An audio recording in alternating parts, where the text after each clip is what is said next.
Alright, so I don't even know where to start. I guess I'll just lay it all out and let you guys tell me if I'm losing my mind. My name's Jason, 35M, and I've been married to Alexis, 33F, for 8 years. Things between us have been not great lately. I wouldn't say bad, but distant. She's been working a lot, traveling for business, coming home exhausted, and when she's here, she's either on her phone or too tired to talk. I chalked it up to stress. Maybe that was my first mistake. So, this all happened a few nights ago. Alexis was out of town on one of her work trips, so I had the house to myself. Nothing crazy, just a few beers, a game on in the background, flipping through channels. You know, classic, wife's away, husband gets to unwind kind of night. Around 2 a.m., nature called. Normally, I sleep straight through the night, but those beers caught up with me. I got up, stumbled my way to the bathroom, and right as I was washing my hands, I heard it. A creak. Now, our house is old and it makes noises, but this wasn't the house settling. This was a footstep. At the back door. I froze. Listened. Another creak. And that's when instinct kicked in. I'm not some action hero, but I'm not stupid either. I keep my shotgun by the bed, just a precaution, for home defense. I moved quick, grabbed it, and stood at the end of the hallway. Who's there? I called out, my voice louder than I expected. Silence. Then, scrambling. Someone was in my house. And now, they were bolting. I got to the kitchen just in time to see a shadowy figure rushing out the back door. I flicked on the porch light, and there he was, hopping my fence like his life depended on it. In the panic, he dropped something. A flash of metal hit the ground. I saw him hesitate, then snatch it up before disappearing into the night. I should have fired. Maybe I should have chased. But I was in my boxers, holding a shotgun, my heart pounding so hard I thought it might burst. I called the cops. And here's where the real frustration began that I barely slept that night. Every little sound had me gripping my shotgun, waiting for something, anything, to happen. But the rest of the night was quiet. Too quiet. By morning, I was running on maybe an hour of sleep, and my brain was still stuck on that metallic thing he dropped. It was stupid, right? If it was a weapon, why didn't he use it? If it was a crowbar or some lock-picking tool, why did he panic the second I called out? Something wasn't adding up. I made some coffee, sat at the kitchen table, and stared at the back door. The lock was fine. No signs of forced entry. So how did he get in? That's when it hit me. I shot up from my chair and ran to the front door. Checked the locks. Fine. Went to the back door. Went through every window, every entry point. Nothing was broken, jimmied, or forced. That guy didn't break in. He let himself in. And that meant one thing. He had a key. I sat back down, heart pounding. My keys were still where I always kept them. The spare key was in its usual spot. The only other person with a copy? Alexis. Now look, I didn't immediately jump to conclusions. I mean, I've been married to this woman for 8 years. Yeah, we've been distant lately, but she couldn't have something to do with this. Right? Still, I couldn't shake the feeling that something was off. I texted her. Me? Hey, you got a sec? Something weird happened last night. She took almost an hour to respond. Alexis, sorry, super busy. What's up? I told her someone broke in but ran off when I confronted them. I left out the key part. I wanted to see her reaction first. Alexis, OMG? Are you okay? Did you call the police? A normal response. Maybe too normal. I told her yeah, the cops showed up but weren't much help. Then I asked, me, do you still have your house key? 3 dots appeared. Then they disappeared. Then nothing. For a full 5 minutes. Finally, Alexis, I think so? It should be in my bag. But I don't know why, but my gut told me she was lying that I stared at Alexis's text for a long minute. I think so? That wasn't the answer of someone who knew where their key was. I took a deep breath and typed back. Me, can you check? Just want to be sure. More dots. Then they vanished. A minute passed. Then 2. Then 5. Finally, Alexis, I can't find it. I must have left it at home. Left it at home? No way. All the keys were accounted for, except for the one the intruder had. My hands tightened around my phone. I wanted to believe her. I really did. But something about the way she answered, she was stalling. I called her. No answer. I called again. This time, she picked up. "Jason, I'm in a meeting," she whispered, all annoyed. "I just need a second," I said, keeping my voice calm. "Are you sure you didn't give your key to someone?" Silence. Then she sighed, like I was asking if she remembered to take out the trash. "No, Jason. I wouldn't just hand out my house key. Not just hand it out. But maybe to the right person?" I was about to push when she cut in. "Look, I gotta go. I'll check again later. Love you." Then she hung up. And that's when I knew something was seriously wrong. I sat with that conversation for a while. The way she avoided my question. The way she rushed to end the call. The way she didn't sound all that concerned that someone had almost killed her husband in the middle of the night. And then something even worse hit me. If I hadn't gotten up to use the bathroom, if I had been asleep just like I was supposed to be, would I even be alive right now? I couldn't just sit there and do nothing. My gut was screaming at me that something was off, and I wasn't about to ignore it. So I decided to retrace what happened. Maybe I missed something. Maybe there was a clue in the backyard, something the cops didn't bother looking for. I grabbed my jacket, stepped outside, and walked along the fence where the guy had jumped over. The ground was soft from last night's rain, and sure enough, footprints. Deep ones, leading straight to the alley behind my house. I followed them, my heart pounding. When I reached the alley, I scanned up and down, looking for anything, any sign of who this guy was. That's when I noticed a car. Parked at the far end of the alley, half hidden in the shadows. It wasn't there last night. I took a slow step forward, trying not to be obvious, but as soon as I did, the car's engine roared to life. I barely caught a glimpse of the driver, just a flash of a face, pale and wide-eyed, before the tires screeched against the pavement and the car sped off. I stood there, my breath caught in my throat. That guy? He wasn't just some random burglar. He was watching. Waiting. For what? To finish the job? Or maybe, to see if I was still alive? I rushed back inside, slammed the door shut, and locked it. My hands were shaking. That guy wasn't just some random intruder. He had a reason to be there. And now, after getting caught, he was watching me. I needed answers. And I needed them now. I called Alexis again. Straight to voicemail. I texted her. "Me? Call me. It's important." No response. I paced the kitchen, my mind racing.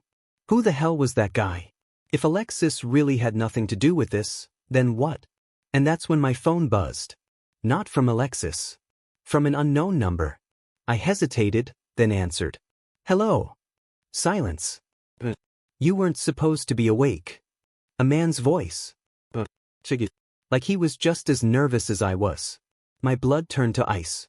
"Who is this?" I demanded. Silence again. Then, barely above a whisper. "Sandy." I had never heard that name before in my life. But something about the way he said it, the way my stomach dropped the second I heard it, I knew I was in real trouble that I gripped the phone so tight my knuckles turned white. Sandy. The name meant nothing to me, but the way he said it, like I was supposed to know, like it was some inside joke I wasn't in on, sent a chill down my spine. I swallowed hard. "Sandy who?" Silence. Then a sharp exhale, like he was frustrated. Like I was the problem. "I shouldn't have called," he muttered, almost to himself. The line went dead. I stared at my phone, my heart hammering. Who the hell was this guy? I didn't have to wonder for long. Because not even 5 minutes later, Alexis texted me back. "Alexis, can't talk right now." What's going on? I didn't sugarcoat it. Me, someone just called me. A guy. Said his name was Sandy. Sound familiar? Again, those 3 little dots appeared, then disappeared. Then nothing. I waited. 1 minute. 2 minutes. 5 minutes. Alexis? No? Who is that? Liar.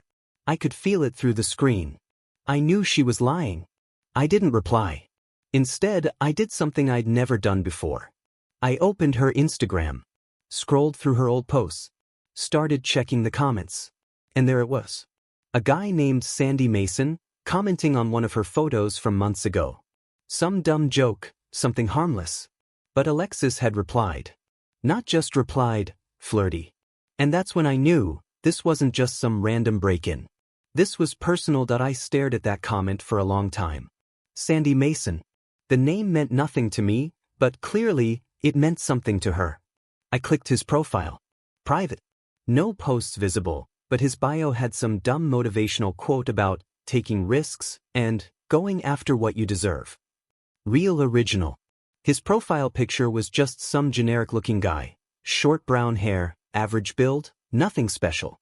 I scrolled back through Alexis's old posts. His name popped up again and again. A comment here. A like there. Nothing too obvious, but now that I was looking for it, it was there. And suddenly, everything made sense. The distance between us. The way she'd been glued to her phone more than usual. The extra work trips. I should have been furious. I should have felt betrayed. And yeah, I did. But more than that, I felt sick. Because this wasn't just some affair. This guy had let himself into my house. He had stood in the dark, watching me sleep. And I was starting to think he wasn't planning on leaving me alive. I called Alexis. She picked up this time. Jason, what the hell? Why are you blowing up my phone? I forced my voice to stay calm. I need you to be honest with me. The pause.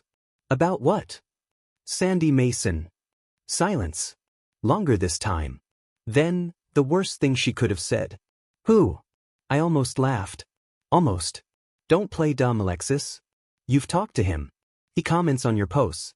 I just got a call from him. What? That doesn't make any sense, she said quickly, her voice tightening. I mean, I think I know a Sandy? From work? But I barely talked to him. Why would he call you? There was. Force. Way too rehearsed for someone supposedly barely knowing the guy. I could have confronted her right then. I could have said, I know he was in our house last night, Alexis. I know he had a key. But something in my gut told me to wait. Because if I played dumb, if I let her think I was still just suspicious and not certain, she might slip up. So I let out a slow breath, acting like I was buying it. Yeah. I don't know. Just weird. Maybe it was a wrong number. She let out a tiny sigh, like she just dodged a bullet. I'll be home later tonight, she said, her voice back to normal. We'll talk then, okay? Love you. She hung up before I could reply. I put my phone down and gritted my teeth. That meant I had a few hours to get my head straight. To figure out what I was going to do. Because now, this wasn't just about cheating. This was about my life. And I wasn't about to sit around and let them finish what they started. The second Alexis hung up, I knew I had a limited window. She was coming home, and she was expecting me to be clueless. That worked in my favor. I needed to think. First things first, I wasn't spending another night in this house without knowing exactly what I was up against. That meant security. I grabbed my keys, drove straight to the nearest hardware store, and loaded up. New deadbolts. Extra cameras. Motion-activated, real-time alerts to my phone. A door-stop alarm for the bedroom. If anyone tried sneaking in, they'd regret it. I installed everything in record time. Sandy wouldn't be slipping in unnoticed again. I needed proof. Yeah, I had my gut feeling. Yeah, I had the weird phone call. But I needed something solid. So I did what any sane, paranoid husband would do. I went through Alexis's things. I knew it was wrong. I knew I should have waited for a confession. But after what happened last night? After almost dying in my own house? I didn't care. I started with her office. Nothing. Her nightstand. Nothing. Then, finally, her closet. I reached for the bag she always took on her work trips. Opened the front pocket. And there it was. A spare house key. My stomach dropped. I turned it over in my hands, comparing it to the others on my keyring. Identical. So if hers was here, what key did Sandy have? I didn't want to believe it. But there was only one explanation. She made a copy. I was shaking now, but I wasn't done. I grabbed her iPad. She rarely used it, which meant she probably never logged out of anything. Bingo. I opened her messages. And there it was. Sandy Mason. The texts went back months. At first, innocent. work complaints, jokes, the kind of stuff that wouldn't raise alarms. Then it got personal. Late night messages. Inside jokes I wasn't part of. Then it got worse. Sandy, you deserve better, Lex. Alexis, I know. I just need to figure things out first. Sandy, I hate thinking of you in that house with him. Alexis, it won't be forever. I promise.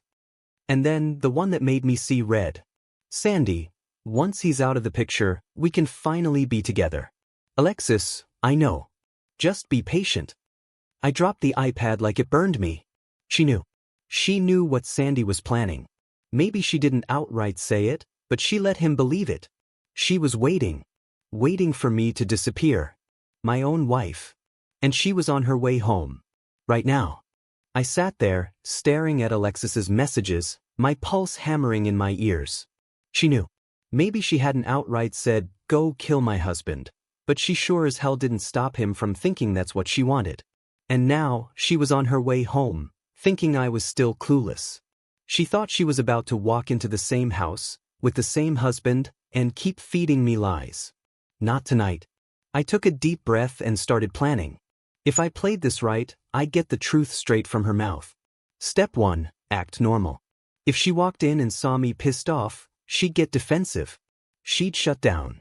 I needed her comfortable. So I cleaned up, put the iPad back, left the key where I found it, made sure the house looked exactly like it did before she left. Then I grabbed a beer, turned on the TV, and forced myself to wait. Step 2, record everything. I wasn't going to let her gaslight me. I needed proof. So I set my phone up on the counter, half hidden behind some mail, recording video and audio. I tested it, angle was perfect. If she slipped up, if she admitted even a little bit of the truth, I'd have it on tape. Step 3, see if she would dig her own grave. Alexis wanted me gone. Well, maybe I'd just pretend to be exactly what she wanted, dumb, trusting, and completely unaware. Then I'd see how far she was willing to take it. At 7:45 p.m., the front door opened. Alexis stepped inside, all smiles. Hey babe. I turned from the couch, beer in hand, forcing a relaxed look. Hey, how was the trip? She dropped her bag, kicking off her heels. Exhausting. You wouldn't believe the meetings I had. She walked over, leaned down, and kissed my cheek. I had to fight the urge to flinch. This woman, had been texting a man about me disappearing, and now she was acting like nothing happened. Unbelievable. I nodded toward the kitchen. Got you some wine? Her face lit up. You're the best. She grabbed the glass, took a sip, and leaned against the counter. So, what was so important earlier? I hesitated like I was nervous. It's just, something weird happened while you were gone. She frowned. Weird how? I waited. Just a second too long. She sipped her wine. Jason, what is it? Blind. Sinker. I sighed. Some guy broke in. Her eyes widened. What? She played it well. Too well. Like she had been rehearsing. Yeah, I said, rubbing the back of my neck. Cops said it was probably just a random burglar, but I don't know. It felt off. She blinked. What do you mean? I shrugged, keeping my voice casual. He didn't take anything. Didn't even try. Just ran when I called out. I watched her face closely. The way she pressed her lips together. The way her fingers tightened around the wine glass. The way she avoided eye contact. Bingo. Then I said it, the real test. Oh, and weirdest thing? He had a key. For just a fraction of a second, her entire body tensed. She tried to play it off, forcing a laugh. A key? Jason, come on. He probably picked the lock. I shook my head. Nope. No signs of tampering. And get this, he dropped something. Something metal. Like he fumbled a key and picked it up before running. I waited. And there it was. A flicker of panic. Gone just as fast as it came. But I saw it. She took another sip of wine. That's really weird. I leaned forward, resting my elbows on my knees. Yeah. So I was thinking, who would even have a key? Her smile stayed on her face, but her hands shook. Just a little. Jason, you don't think I don't know what to think, I cut in, shaking my head. It's just crazy, right? That someone would have a key to our house. Silence. She opened her mouth. Closed it. Then, instead of reassuring me, instead of saying, "That's awful, babe, let's change the locks," she changed the subject. "Did you call the locksmith?" And there it was. She wasn't surprised. She wasn't worried. She was deflecting. She drained the rest of her wine, placed the glass in the sink, and let out a breath. "Well, I'm glad nothing happened," she said. "I'm exhausted. I need a shower." She walked toward the bedroom, and I watched very carefully, because she wasn't just going to shower. She was going to check something. Her bag. The one I had put the key back into. Sure enough, the second she walked into the room, I heard the sound of a zipper opening. The pause. Then another zipper. She was looking. I smiled to myself, because now I had her. And she had no idea that I sat there, pretending to watch TV, but my ears were locked on the bedroom. She was digging through her bag. Frantically. I knew exactly what was happening. She was looking for the spare key. The one she thought she had safely hidden. And when she found it right where she left it, she was going to panic. Because that meant if her key was here. What key did Sandy have? I waited. 30 seconds. A full minute. Then right on cue. "Jason." Her voice was off. Not casual. Not normal. A little too controlled. I called back, keeping my tone light. "Yeah." She stepped into the hallway, still holding her bag. "Hey, where did you say that guy broke in?" I turned to look at her, raising an eyebrow. "Back door." "Why?" She hesitated. I was thinking, maybe we should call the cops again? I mean, if he had a key, that's scary, right? I tilted my head. "You weren't that concerned a minute ago." Her fingers tightened around the strap of her bag. "Well, yeah, but I was just thinking about it more." I let that sit. Let her squirm. Then I shrugged, acting like I wasn't suspicious at all. "Maybe. But the guy's long gone now." She nodded a little too fast. "Yeah, you're right. Probably nothing." Then she disappeared into the bedroom. And I knew exactly what she was doing. Texting him. I waited 5 minutes. Then I got up, stretched, and walked toward the bedroom like it was nothing. The door was cracked open. I pushed it the rest of the way. And there she was. Sitting on the edge of the bed, phone in her lap, typing fast. The second she saw me, she flipped it over. My stomach dropped. She forced a smile. "Hey." I nodded toward the phone. "Who are you texting?" She hesitated. "Just work stuff." "Work stuff? At almost 9 p.m.? She laughed too quickly. "You know how it is." I stepped closer. She stiffened. And that's when I knew I needed to see that phone. I held out my hand. "Let me see." Her face completely changed. The fake smile dropped. "Jason, come on. It's private." Kept my hand out. "If it's nothing, just show me." She hugged the phone to her chest. "Why are you being like this?" I took another step forward. "Because I think you're lying to me." Her eyes widened. "Excuse me?" I didn't back down. "You heard me. I think you're hiding something." Silence. Then she went on the attack. "I can't believe this." She stood up, shaking her head. "You've been acting weird all day, Jason. Now you're accusing me? What, you think I'm cheating?" I didn't answer, because she had just admitted it without realizing. I never said the word cheating. I just said she was hiding something. Her own guilt filled in the blanks. Right as she was mid-rant, my phone vibrated in my pocket. I pulled it out. A known number. I answered. "Hello." The pause. Then, a voice I now knew too well. "You need to stop digging, Jason." "Sandy." I locked eyes with Alexis. She went pale. I didn't say a word. Just slowly put him on speaker. His voice filled the room. "Lex, I don't know what you told him, but he's getting too close." Alexis's breath hitched. I let the silence hang. Then I looked at her and said, "Anything you want to tell me now?"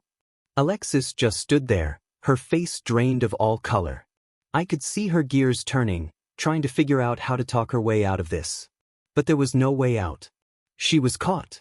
Sandy's voice crackled through the phone. oblivious that I had him on speaker. Lex, are you there? Babe, you gotta tell me what's going on. I told you this would get messy if he found out. I pressed mute. Let that word sink in. Alexis finally moved. She grabbed at my phone, but I yanked it away. Jason, I can explain. I let out a short laugh. Explain? You mean lie some more? She blinked rapidly, like she was trying to reset herself, find the right words. But I wasn't letting her gather her thoughts this time. I stepped closer. She stepped back. Let her feel cornered. Let me get this straight, I said, my voice cold. You barely know Sandy Mason, right? She swallowed. Nodded. Then why? I held up my phone. Is he calling you babe and freaking out because I found out something? Silence. I watched her chest rise and fall as she desperately searched for an answer. Then she did the thing that infuriated me most. She tried to turn it on me. This isn't fair, she whispered. You're ambushing me. I don't even know what's going on. I laughed, but there was no humor in it. Oh, you don't? So, you have no idea why your boyfriend broke into our house? She flinched. Bingo. Jason, her voice shook. It's not what you think. That was it. That was all I needed. Because innocent people don't say that. If she had truly known nothing about Sandy being in my house, she wouldn't be negotiating her guilt. She would be shocked, furious, scared. Instead, she was trying to manage the damage. I turned the phone speaker back on. Sandy, you there? I asked, my voice steady. A brief pause. Then his breath hitched. Jason? Alexis whispered under her breath. Oh my God. Yeah, it's me, I said. And I think it's time you and I have a little chat. Sandy was silent. Then he let out a shaky breath. Look, man, this isn't what it seems. I didn't say anything. I wanted him to keep talking. Alexis held her breath. She was praying he'd say the right thing, that he'd somehow pull them both out of the quicksand. He didn't.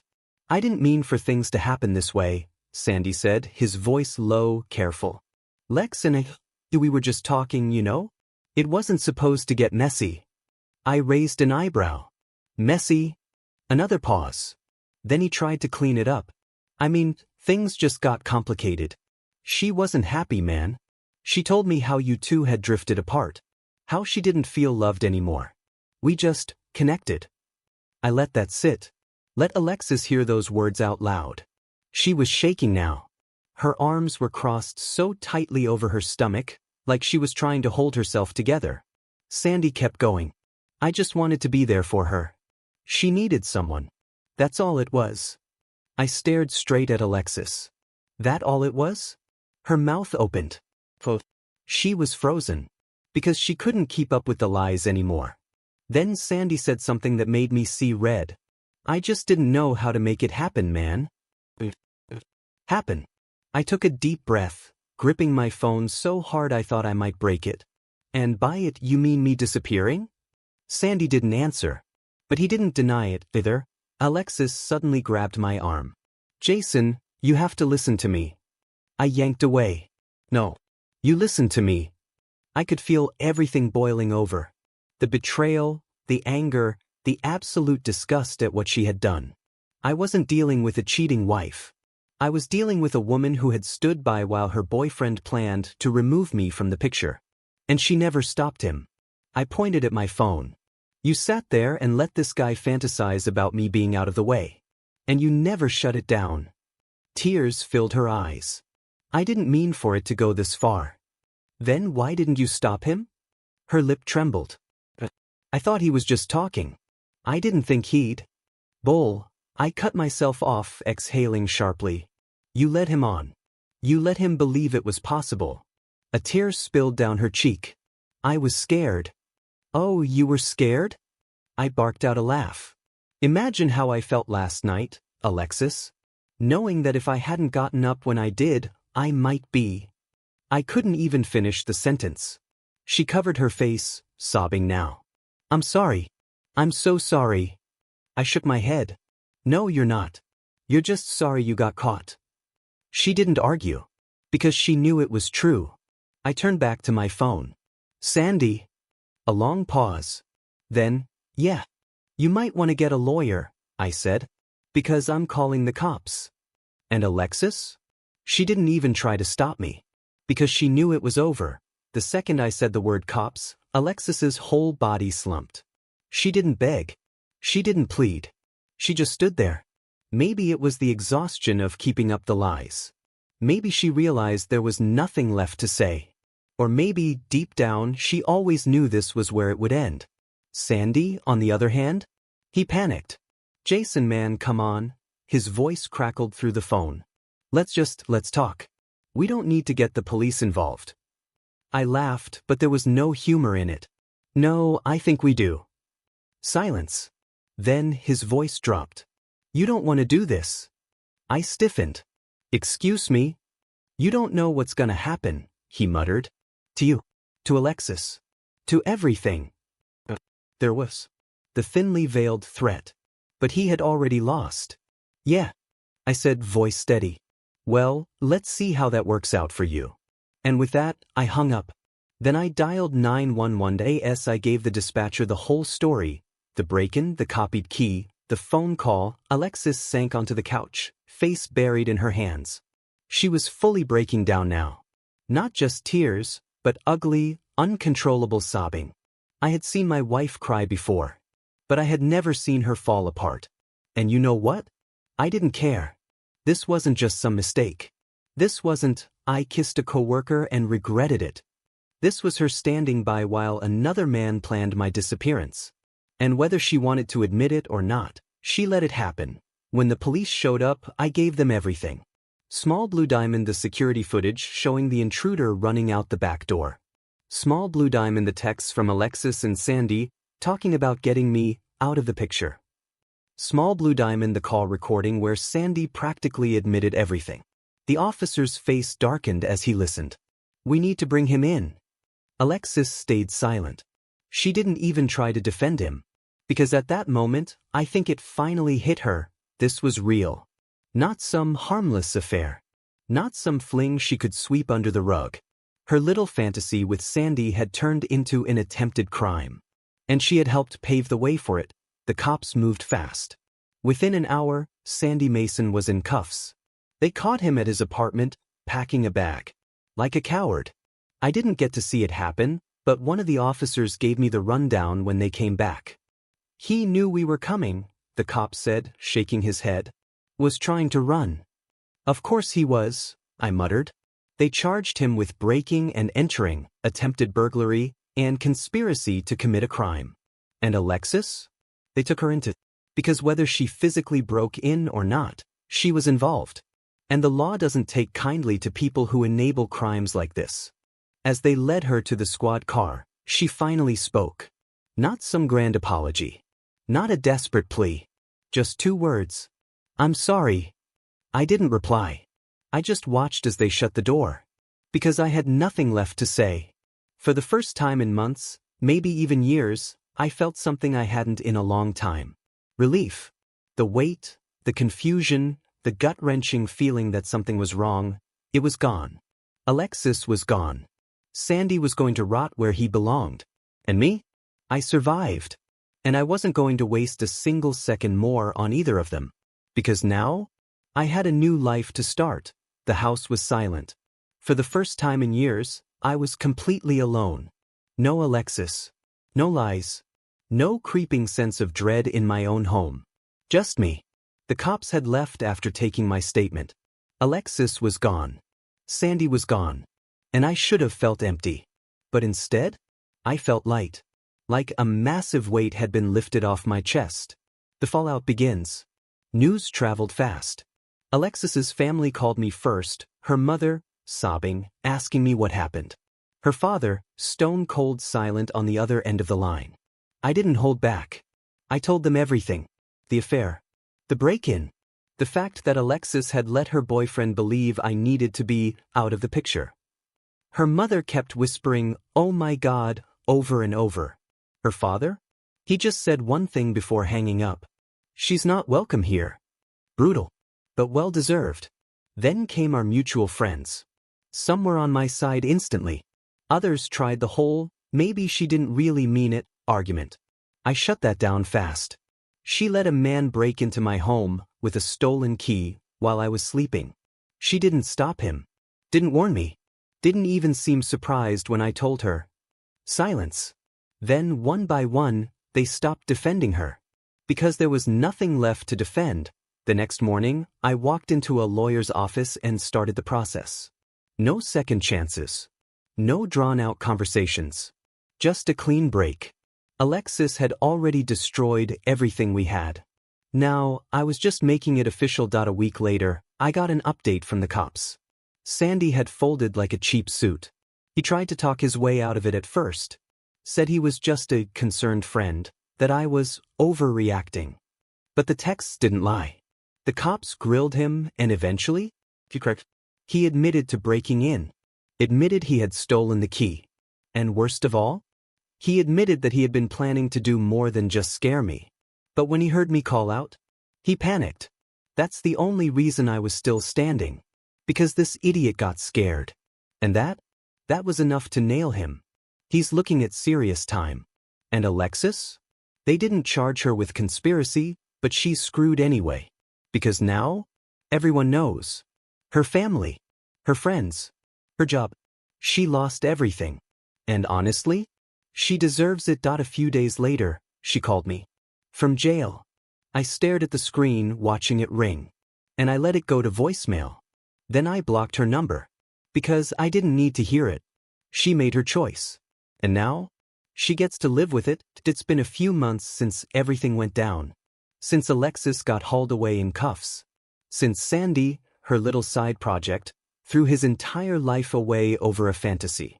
Since I stood in my own house, holding my shotgun, realizing that if I hadn't taken that bathroom break, I might not be here writing this. And you know what? I'm still here. I survived. Not just the break-in. Not just the affair. I survived the lies, the betrayal, the manipulation. And them? They lost everything. The divorce went through fast. She didn't fight it, she knew better. What could she possibly argue? That she didn't mean for things to go this far? That she didn't know her boyfriend was planning to make me disappear? Please. I made sure she got nothing. No house. No assets. No sympathy. Her family disowned her. After I told them everything, her father told me point blank, she's not our daughter anymore. Her job fired her once word got out. Something about company ethics and reputation risk.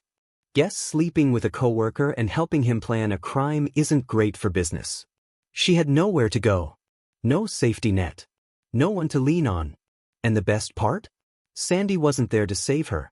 After he got arrested, Sandy tried every excuse in the book. It was just a misunderstanding. I never actually hurt him. Lex told me she was leaving him. None of it worked.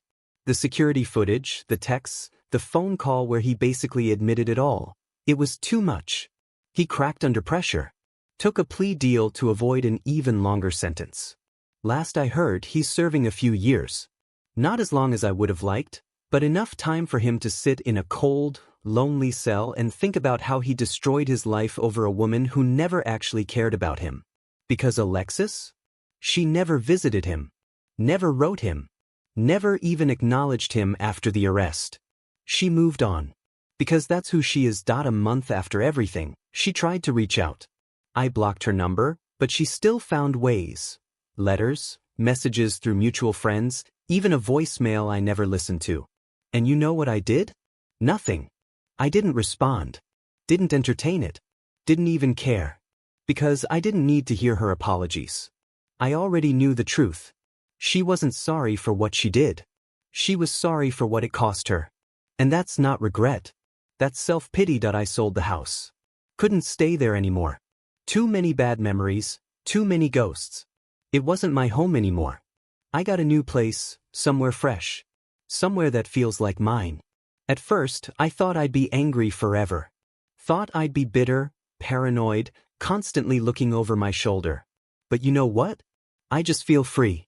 Like I walked away from a fire that never should have started in the first place. I don't hate Alexis anymore. I don't feel anything for her at all. And that's how I know I won. Because I survived. Because they lost. Because I have a future. And them? They don't.